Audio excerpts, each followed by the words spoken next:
Hello, hello, and welcome to the All In Podcast Live with Nate Peo. Of course, I'm your host, Nate Peo. My guest right now is Lauren Kress, the business scientist.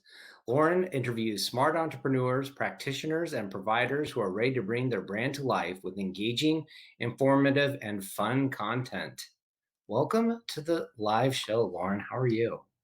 I'm good. Thanks so much for having me. It's nice to be on someone else's live. This is cool. I know I got the live recently, and I realized that it was a lot more convenient for the way I do things to go live, and it pushes it to where everything else is. So it's definitely been a time saver going live for me. But um, I think like the way we know each other, like I don't remember how we met, but you had a podcast, I had a podcast. We traded podcasts at the beginning of the pandemic. But I always tell people, like, when you're networking and you look on a piece of paper and you say, like, am I going to have anything to talk about with that person? And you decide to make a decision to meet with them or not. And I always refer to you as the reason why you say yes to everybody, because you're in New Zealand, no, Australia, right? Australia, and I'm in California. On paper, we have like we're not going to cross paths, like very, very likely, and we're probably not going to refer each other much business. But like we had like an hour and a half conversation on the get to know you call, and then I did your podcast, ran long, and you did my podcast, it ran long. We've caught up a few times, and I just think it just shows you like, hey, if you're open to meeting cool people, like say yes, because you never know who you're going to meet. Yeah, totally. I kind of feel like I do say yes to pretty much everyone now because I'm like, where is it going to go? I mean, I've had the luxury of time this year. So, but I mean, yeah, I'm so glad we met. And I think having the podcasting in common, what I'm finding is there's this like international kind of podcasting community as well. Are you finding that? Yeah, there's totally like if you go, hey, I have a podcast, people are like, oh yeah, you need to talk to so and so or this person or that person. And like when I was starting my podcast out, I was super nervous. Like, how am I going to find guests? Like, who's going to want to come on a podcast? And I don't know about you, but when I started, you like think like I'm going to ask my friends, right? I'm going to ask people I know if they want to come and talk about their business. But I found most of those people weren't that like receptive to like, hey, I'm going to be on a podcast. Like they were always nervous. And so the people like I felt like I always had better connections with were people in the podcast community, because they were like, hey, I like know what's expected. I'm coming here to talk. I'm not waiting. Like they kind of know their script, but you just kind of bounce and riff a little bit better. So there's definitely a little niche, and I encourage anybody that's like looking to like do a podcast, like don't worry about if you got it right. Just go out there and have fun meeting people, because that's half the fun of it anyways.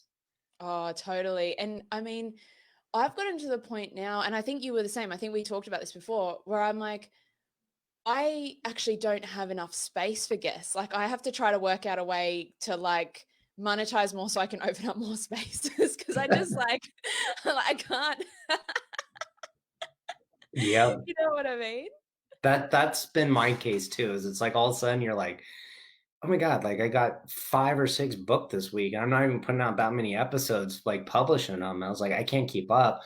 And I just like I took like 2 months off of recording. Like I was just like done, and I was still couldn't get caught up. And then I switched to the live, and I was like, okay, I'm only going live 2 times a week, one on Tuesdays and Thursdays. I'm gonna be rigid to that. And then like I'll meet somebody cool and they're like, I can't get booked on your show for like 90 days. I'm like, okay, come on Monday, you know?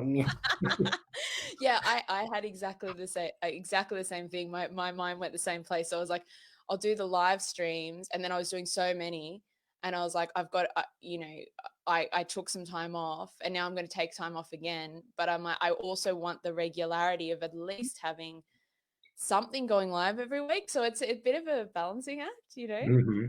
Well, let's talk a little bit about your balancing act, because you've rebranded since we first connected. So what are you doing now? So, well, it's been an interesting year for all of us, hasn't it? Yeah, it has been. So, yeah, I think when we spoke, I was still using my business. I still have my business name, the Changemakers Collective. which was actually also originally called Pacific Content. So for someone who works in branding, I do a lot of rebranding. I think I get bored and I'm like, why don't I just rebrand myself? But what I found, and this is like the business scientist in me, is I was like, what are people most responsive to? I'm like, people are most responsive to my personal brand, and people love the business scientist. Like that really just seems to stick out to people that I didn't expect it to. It was really interesting to see that. So I was like, I need to use this. This is what the market's telling me. I'm going to kind of go with that. And then I also saw the same thing with like my website traffic. People were coming to my website and it was just growing. And I'm trying to grow this business and the brand of the business, and that's just not. So I'm like, why am I resisting this? Let's just go with marketing myself. And that kind of freed me up to do a few different things. So in terms of what I do, I basically got essentially I'm like, I do two main things to bring in money. One is I work as a fractional growth strategist. So I work with different people who run businesses, who can't afford to have a full-time growth strategist or marketer on board.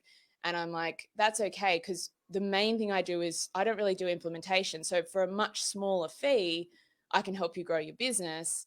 And I'm Mhm. happy because I get to do what I love to do. So everyone wins, right? Yeah. So that's one thing. And then the second thing was sort of out of doing this, I realized, Nate, and I'm sure I'm actually curious to see if you found the same thing, but I think I've interviewed about 200 experts so far. I keep using that number and people are going to be like, wait, but you've interviewed more people. It's around 200 anyway. And I'm like, what I found time and time again was in conversation, I could get people who would be like, I would never do a live. I would never do a video on LinkedIn. Are quite reserved and quite shy. But if I was like, no, we're just having a conversation, they were like, oh, I can do that. I can do that. Mhm. To speak to all these people who are experts, but they're kind of like buried treasure experts who like don't put themselves completely out there. And so I was like, I think I can turn this into a bit of a content marketing product. So what I've also started doing is helping experts to share their best stories using dialogue rather than going stick yourself in front of a camera and say interesting stuff. You know what I mean? Mhm. That's actually been something I personally have been looking at doing because like I always feel like my energy reflects the person I'm chatting with, and like I'll say things that come out that don't come out on my own. So if like I'm just talking to myself in the camera, it feels very like awkward and sometimes like it dies off or I don't feel like doing it. But if I'm having a phone call with somebody like we're doing now or a Zoom call, like I could be like worn out, tired, like I'm gonna cancel on this person, right? I need to tell them. And then like as soon as like it switches on, like all of a sudden the energy level just like boom, it jumps up. And then like I get off the call, I'm like, wow, I'm so glad I had that conversation. I feel ready to go take on the world. And that was kind of like the whole reason I started the podcast was like, hey, when you go meet people for the first time and you're talking about cool ideas, then the information that's shared or like the energy that you guys create together is better than one-on-one or by yourself. And I was like, this needs to be shared with people. And how can you do it? And I think there's something to be said about like, hey, do you have trouble doing live, a video? Like, okay, well, why don't I just interview you? And we'll just take your parts and pieces and splice them together and make your content, but it's going to show you the energy that you bring to the table when you're sharing it with somebody else and just talking to yourself, right? Yeah, it's like we get into this flow state because we've got someone to, like you said, like someone to like reflect back to us, to also act a bit like the ambassador for our customer as well, and like ask those questions that our customers actually want to know instead of like, let me tell you what I think that they want to know. It's like, well, this is actually what I want to know and what your customers want to know.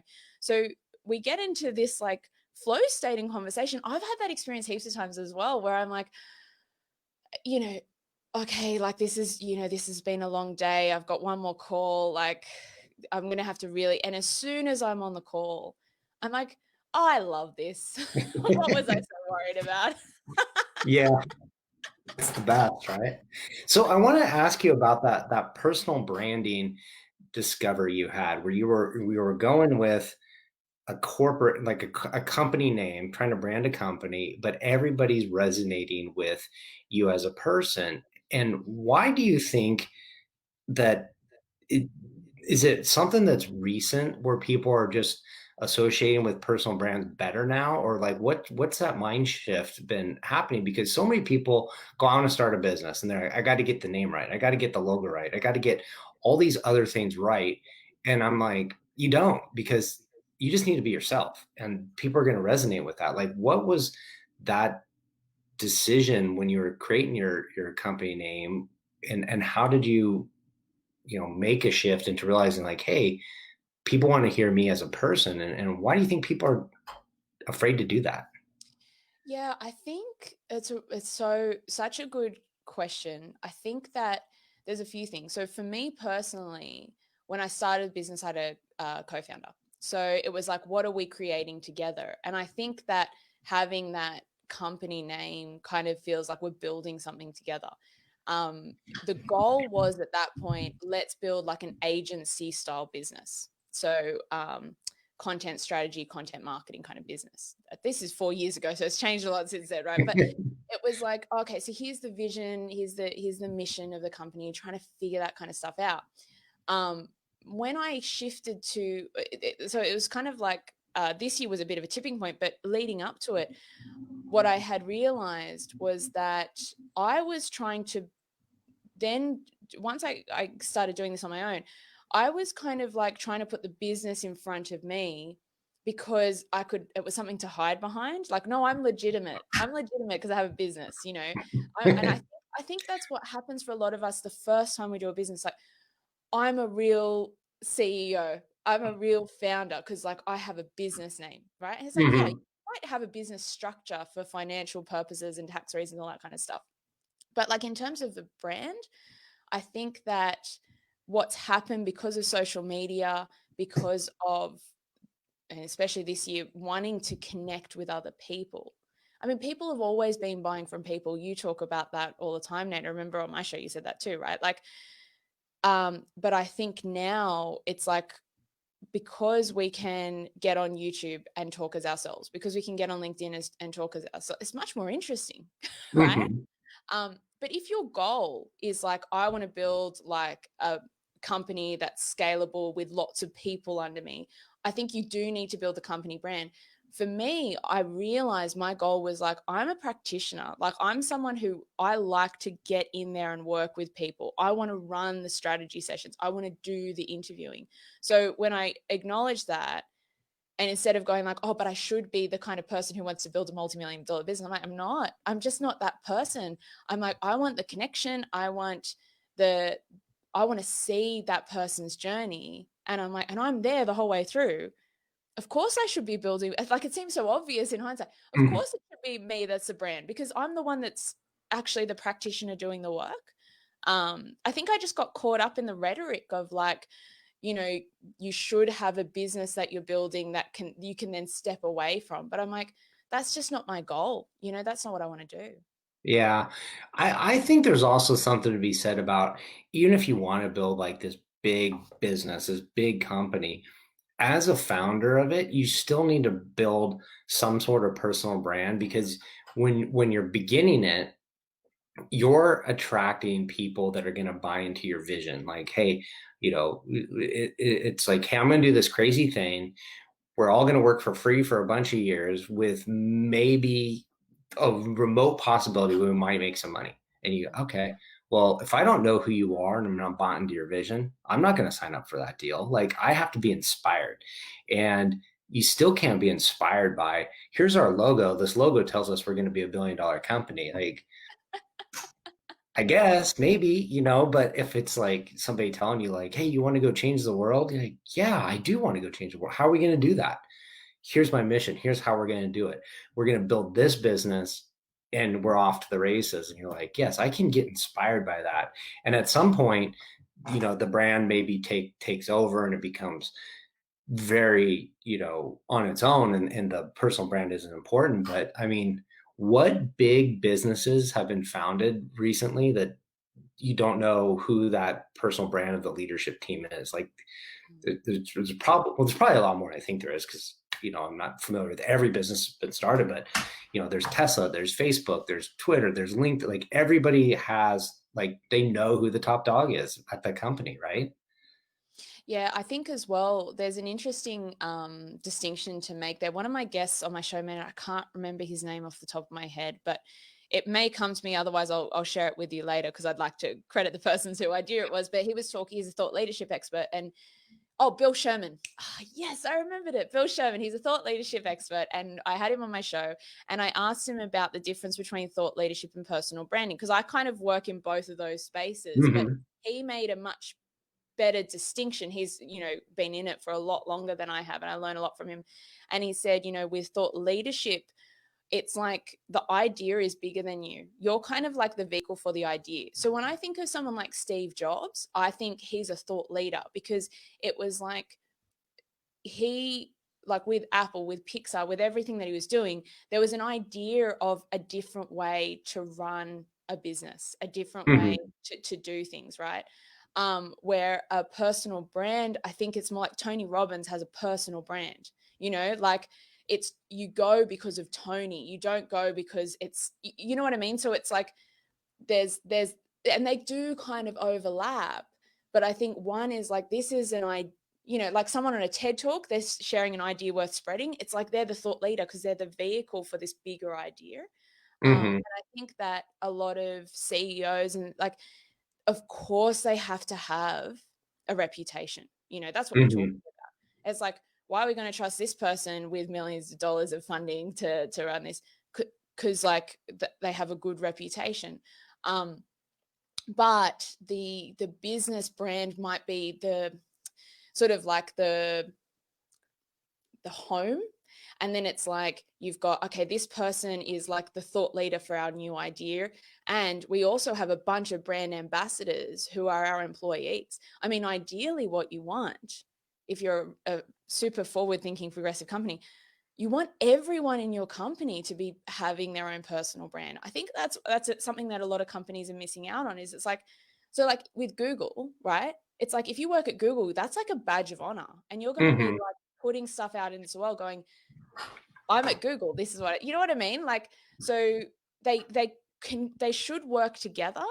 But like for smaller businesses and solopreneurs like me, I think we also, that's a lot to do. So if you just go, I'm going to build one brand, I think the brand we build is our personal brand. Yeah, I would agree with that. And two things I want to expand on is the idea like the Tony Robbins, and I'm going to say Elon Musk, where you got SpaceX, you got Tesla, you got Solar City, like that's thought leadership because you're taking and you're changing the whole industry's view on some top on some objective. So like that's very thought leadership, and those businesses are uniquely independent. But no matter what Tony Robbins puts out, like oh, it's still Tony Robbins at the top, the product, not the product managed by the CEO that's the thought leader. But going back to that personal branding, um, one thing I've noticed, I don't know if you've seen him around on Facebook, but there's a gentleman named Casey. I'm drawing a blank on his last name right now, but he runs a company called Gravy. And I came across an employee that worked there. Like I don't remember why. Like she's posted on LinkedIn. She's got a lot of engagement. We just chit chat a little back and forth. But then I noticed like a lot of people from the company were engaging on her profile. So I followed their profiles and they were doing the same thing. They were talking about all the things about building a personal brand. As employees, they're talking about personal struggles, business struggles, what they love about their company, what they don't like about their company, what their side hustles were, like all this kind of like crazy stuff solopreneurs do where like they don't have to worry about getting fired because they can be themselves. And then found the CEO, and he's like actively encouraging it and he's pushing it, and it's just like, you know what, this is where the future of corporate branding is going to be, is you're going to empower your teams to build personal brands within themselves, put on the platform wherever that might be, whether it's LinkedIn, whether it's in person, whether wherever like that might go. And right away, you know for a fact what that company is going to fit with you or not. So if you want to do business with them, you need their solution, you're going to know right away if they're going to be your ideal person you want to work with. They're going to clarify. You want to work there, you're going to know if you want to work there. And then I've had other conversations with people in this like habitual, not habitual, but like let's just say they're always going to be an employee, and they say, I don't need a personal brand. I'm a product engineer. I'm never going to be like why do I need to have a personal brand? I don't need people to know who I am. You go, but you're going to, because the market's going to change. Or even if you're not getting hired for a gig or like a role, they're going to say, I got this project. I need somebody for like 2 to 3 years.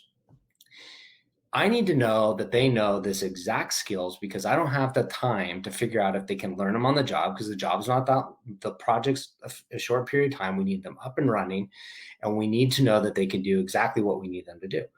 So if somebody has a personal brand that's an employee and they go, I've worked on these projects, I've solved these problems, I've done this, and this, it's going to be more um, powerful than here's this piece of paper with a resume that just lists some accomplishments. You're going to go, yeah, but this person has so much more, and it's clear that they know what they're doing, consistently know what they're doing, and it's not just polished up here, send this over because the recruiter said to me. So I think this whole thing around personal brand is going to become so much more important, because if you're rock star face of the company, you have to have one. But I think even if you're just somebody that's been normally like, hey, I'm a behind the scenes employee, you need one too. Like, Yeah, yeah, it's really interesting. I literally had this conversation with someone yesterday. Another podcaster, Megan. I can't remember Megan's last name at the moment, but um, she's a personal brand expert, and she said that's one of the objections that she gets a lot of the time is like people go, oh, but I'm behind the scenes, and she's like, no, but the thing is with personal branding, like this is about getting in front of people before they write the job ad. This is yeah. about getting in front of people before they even know they need the job. It's like you want to be the person that pops into someone's head when they need what you do. You want to be that person as much as you can, because it's so there's actually like research that shows that like when people start getting opportunities, they start getting more and more opportunities. And when people get less opportunities, they get less and less opportunities. And I think part of what that is because it's like that when we're following through with opportunities, we kind of are doing brand work. We might not realize it because a behind the scenes person has a personal brand, whether they like it or not. Mm-hmm. It's just that it's like, do people like to work with you? Did the client like the way that you talk to them? You know what I mean? I could start my company with clients from day one because of my personal brand in the company I worked in. But I wasn't on like LinkedIn or anything at that point. Like Mm-hmm. I wasn't building it that way. But it's like these social media, like how amazing that we have these tools that are free that allow us to amplify the stuff that we're already doing and just tell people a little bit more about that story so we're more visible, you know? Mm-hmm. And I think too, like if you are showcasing your talents, even if you're behind the scenes, there's going to be other people that relate to what you're doing, that like you might get connected to other people that you had no idea you'd ever met before, and you might start brainstorming some problem you both share and come up with a solution that's even more powerful than you would have come up on your own. So I think it's just an extension of networking, and the idea of like you just go show up for work, do your thing, go home, and you hang out with maybe some people that are your friends on the weekends. Like that's kind of going to go out the window. I think people are going to be able to connect with so many more people that they hadn't thought possible, that there's going to be the ones that adopt it and take off, and then the people that don't, and they're going to go, oh, I probably should have, and now I'm playing catch up. But it's I don't know. I think it's just there's going to be a massive mind shift over the next couple of years of what that personal brand looks like to people, as people going like, hey, like you said, I already know who I want to hire from the job before the job's even posted. Like I don't need a recruiter. I know who I'm going to go talk to, and I know what they're up to, so I know what I'm up against, what the offer needs to be to get them to come over here. But if I make it a good corporate brand too, they'll know if they want to come work for me. So it's going to be merged together, because we're both sharing who we are, and we're attracting the people that are going to fit in idealistically, the core values, the problems we're solving, what we're doing to change the world. Those types of things are going to be very clear if you're in alignment with them or not. Yeah, and I think also, I mean, the other shift I'm seeing is away from also this idea of like accumulating talent only for your business. So more people are kind of open to things like job share or like contractors or outsourcing or whatever's going to work for their business. But in terms of going, like, I kind of see it like everyone is their own business in a way. Like I see it as Mhm. in like there might be an opportunity for us to collaborate in some way, but I don't actually think about how do I get employees. I think about like how do I create a network. So, and Christine Smith talks about this, like how do I create a network so that whenever I need something, I know someone who can either help me or someone who can tell me who can help me. It's like two Mhm. degrees of separation maximum, Yeah. and like I have people reach out to me all the time. Hey, do you know someone who does this? I'm like, yeah, I do actually. I do know someone who does That's like the whole point of networking to me is it's like you have this toolbox of problems you can solve, and the more problems you can solve, the more value you're going to be to whoever it is you're working for or with.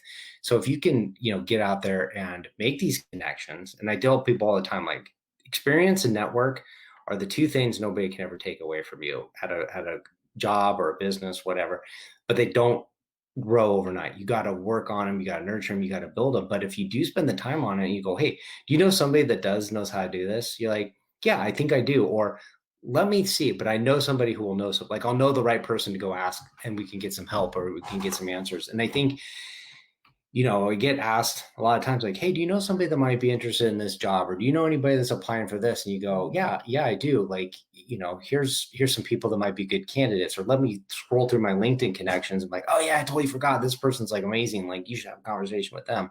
Like, Mm.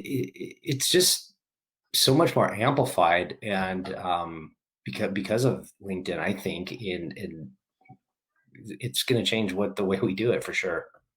Yeah, I mean, I'm a massive fan of LinkedIn, but I actually think that it's it's such a powerful, like it's so powerful to professionally network and to be able to do it online. And also, I think having a social media platform that there's a lot more respect, there's a lot more integrity within the platform. Like I'm like, there's stuff you can post on LinkedIn and just be like, and there's things you don't post on LinkedIn as well, but there's stuff that you just go like, I won't get trolled for this, but if I did this Mhm. on Twitter or I did this on Facebook or I did this even on YouTube, like I would probably get trolled. But on LinkedIn, it's like there's just a very different, like, can there be an atmosphere online? You know what I mean? People are like polite. Like you're right. Like you don't get trolled. Like I've had a couple posts that had some arguments going on in the discussions, but they were always polite and well thought out. It didn't like, drop into, name calling and bashing people. So like you're right. Like I I don't get very often negative comments, but I'll post on Facebook every now and then and get some pretty like, hey, that's a pretty bold comment. All right. A few years ago, me would have been like, I need to shut this all down. Like, who am I to be an expert? Like, I can't have an opinion. And now it's like, who cares? Like, you took the time to go on there and, complain about what I'm doing. Like, at least you put eyes on it. And like, that's one more engagement that's going to show it to somebody else who maybe will find value in what we have to say. So, Yeah, I don't know, yeah, not too worried definitely. about it. So let's talk. We didn't really get too much into what else you're doing. I think we got a little sidetracked, That's the way our conversations go, Nate. I love it. just all over the place. So, yeah, I mean, what would you like me to tell you? I will answer your questions, I promise. Hmm. Who are your ideal clients? Uh, did you hear my inhale then? Who do I work with? Do you want me to answer that, or do you want to ask me No, something? I do want to know, like, who are the people that you work the best with for sure. Um, so well, actually, it kind of links back to what we were saying before. Like, I work with people who are like like-minded. So, I mean, generally, the people I'm working with are usually keen to get out there, but not quite sure how to do it. They want to get some clarity on, okay, what am I actually trying to say? And then how do I best say this? How do I put my best foot forward? But what I'm finding a lot of the time is the actual work is more in kind of helping people to go, grounding them in like, this is who I am and this is what I need to say. Because a lot of people, when they talk about brand and marketing as well, they'll talk about like, let's just put content out there. And I say that to people, I'm like, you do need to get momentum, you need to put stuff out there. But it's like, what do you want to grow? Okay, this is how you grow it. But I'm like, it's actually the step before of going, okay, is this actually your like joy business? Is this a business that you're happy about building? Or is this a brand? Is this who you really are? Because if it's not centered in that, then everything else kind of falls apart. It's going to be constant. Like people spend hundreds of thousands of dollars building brands that it's just like you're not in alignment. And I'm like, so if you feel like it's forced to tell a story, if you feel like you're not, I know it's a cliche word, say authentic, but that's kind of what it is. I'm like, I want to showcase you, not who you think you should be. And the reason I'm so passionate about that is because that was my problem. I went through that myself of going, I think it's like with the business, but I think I need to build this. And I think I need to show that I'm this kind of person. I need to want these things.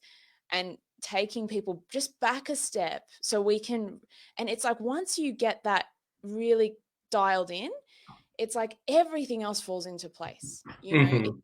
easy to create content because people are excited.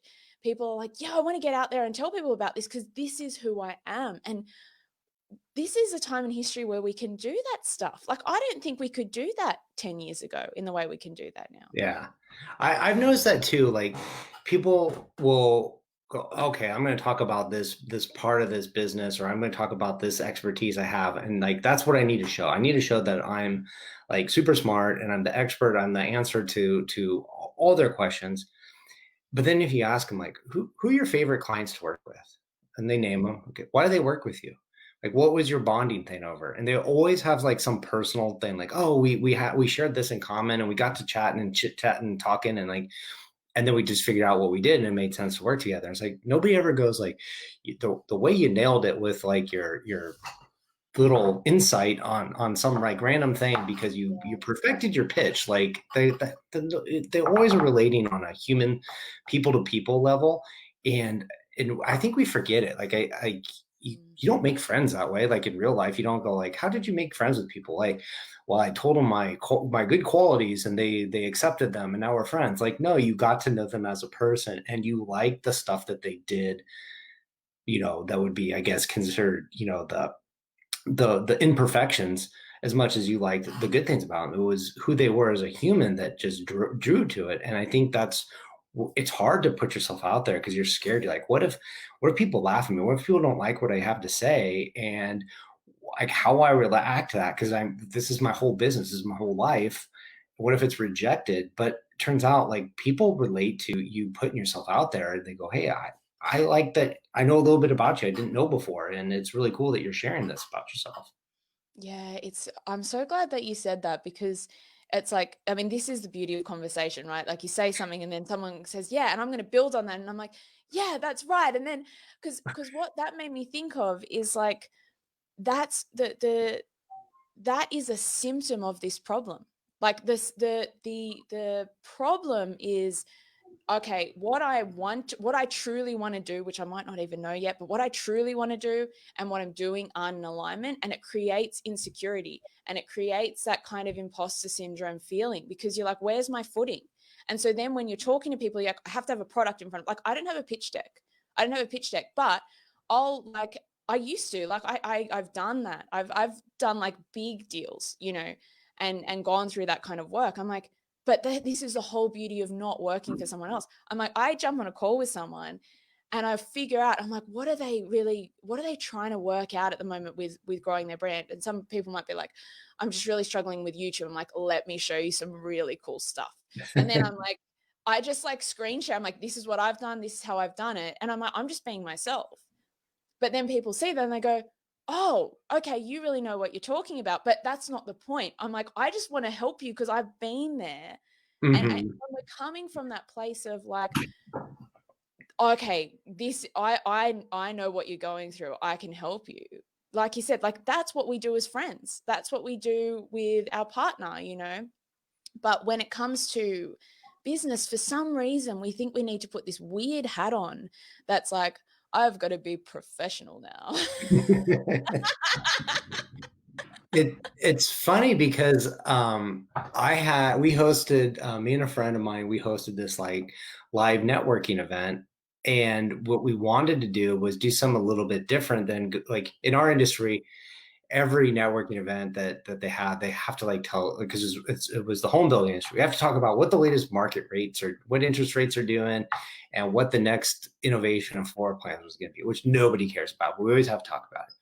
And this time we decided to like, no, we're going to have a human connection. We're going to talk about like what it's like to have bad days and what it's like to like overcome things and what it's like to just kind of like, hey, personal mask, business mask, like let's take them off. They're one. And when you merge the two, like you don't have to show every single thing like personal and business, but like if they're completely separate, you're going to have a hard time relating to people, and you need to share a little bit of each. And that's who you really connect with and build those business relationships that are unbreakable. Is that like, hey, I know this person, no matter what happens, they're gonna make it right. They're gonna stand by what they're gonna do. They're going to make me look good. They're gonna accomplish what they say they're gonna do. There might be some struggles, but I'm not gonna be left high and dry. And that happens when we know who they are as a person, not just who they put their professional side out to be. Yeah. And I think also that kind of like when we've got that relationship with clients, or if we're the client and we've got that relationship with the person we're working with, where it's like you do feel like you can be quite honest and open, you can say things like, you know, hey, look, this is happened. Like, you know, my kid was sick, or I had to go pick them up, or whatever's happened, you know, can we push that timeline to tomorrow or whatever? And people are like, yeah, that's fine. You know, like you can be a human about like things that are happening in life. And I think that sometimes makes people uncomfortable, you know, because it's like, oh wait, but does that mean you're not going to do work? And it's like, no, look at this year. People have been more productive, more happy, and they've been working less. Like they're getting Mhm. more done, they're working less because it's like the personal and the work have, yes, there's difficulties. I'm not going to pretend there's not challenges, but if you get into if you start to see how these things can work together, I just think we have a much more fulfilling life as well. Yeah. And I think people are also understanding that a lot of what they thought with their career choice was right. They weren't in alignment, and that's changing. And they go, you know what? Like I could take another path, or I could have the same path, but I just need a few shifts and I'm in alignment. Maybe your commute's too long, or maybe you don't like your work environment at work, but you're at home. It's like, hey, this corrected a lot of unhappiness, and I'm able to spend time with my family that I didn't have an opportunity to. Or you say, you know what? I just realized like I didn't need all those things I thought I needed, and I can go out and create the life I want. Um, in a different manner. And when we start becoming in alignment of who we are personally, I think I've talked about this with a few people. It's like when your business and your personal lives are in alignment with each other and they're supportive of each other, then that's when you're going to find a bit more happiness. But when one's on an alignment, it makes the other one not in alignment too. And that's where I think a lot of this unhappiness stems from. So me, I think there's a lot to be said about everything we've talked about. More stuff, but I'm like looking at the time and I'm like, oh God, we've already Yeah, spoken no, for 20 I minutes. gotta ask you real quick, what's it mean to be all in? Because we gotta wrap it up here shortly. Yeah, how do we finish this conversation, Nate? We just hit end, or nobody turned it into like an 18-part series. Tune in next week. Yeah, Have no. you seen this? I don't know if this is like a new like LinkedIn thing, but like people are doing 24-hour lives. 24-hour. Yeah. Like a but they'll go on, like one person will be like, I'm going to do a 24-hour live, and people come in and drop in and chat for a while with them, then they leave. Like, I don't know. Wow. Not Wow. not I for don't know if me. I could do that. I'm not I might drop in on one. I don't think I'd host one. I could maybe do like 8 hours. I think I could do that, but 24, I need to sleep. I definitely need my sleep. That's where the good stuff happens, is when you're like all like ready to crash, or you're just like talking nonsense. I don't know. Well, I got to ask you then. So what does it mean to be all in? What's new all in for you? That's a good question. I think it's actually kind of what we've been talking about for me. It's like the not not separating things out, but actually finding ways to work things. So all in to me is sort of like having a holistic view of everything we're doing in life: family, friends, work, passion projects, you know, charity work, whatever it is, like all of that stuff coming together, rather than it being sort of like, I'm going to go off and do this one thing and like completely, it's sort of like the opposite of what you think it would be to me. Like people go all in, I'm just going to do this one thing. For me, I'm like, no, like this is our life. Are you all in your life? Which is like, all the different things that are important to you, not just your work.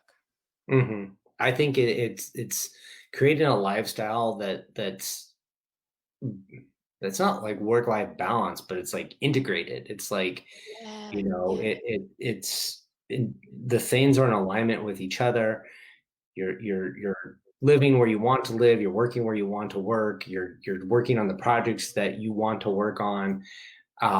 You're helping the people you want to help in, and you're trying to make that in as most alignment as possible. It's like, I don't know, that's where you're getting You, to. you, you know what it also made me think of, sorry, I know we need to wrap up, but like something that's been coming to me a lot lately in the back of my head is like, are you enjoying the process, Lauren? Because if I'm like not enjoying the process, then there's a problem. So Hmm. what I used to do is I used to do the like, I want to get to this goal over here. If I have to suffer for 4 years to get to that goal, which I might not even get to, that's okay. Where now I'm like, no, no, am I enjoying the process today? And am I enjoying the process of my life because I'm living it? Hmm. That's part of that integration, because it's like, well, if you're not enjoying the process, there's a problem. You need to pay attention to that. Yes, exactly. I think that's a good one to end it on. So where can people go if they want to get connected to you? I mean, LinkedIn is the place to connect. Just, I mean, I used to just say to people, just let me know why you're connecting. Like, let me know. I saw you chatting with Nate, so I kind of know where you came from, and what you've heard as well. I mean, I've also got a website, laurenkress.com, but if you want to have a conversation, LinkedIn's the place. Awesome. So that's there in the show notes. I appreciate you coming on. And if you do reach out to Lauren, you do say hello, make sure you let her know you heard about her on the All In podcast with Nate Peo. So once again, a fabulous conversation that ran long, but never a shortage of words. Nate, thanks so much for having me. I had a lot of fun. Yeah, me too.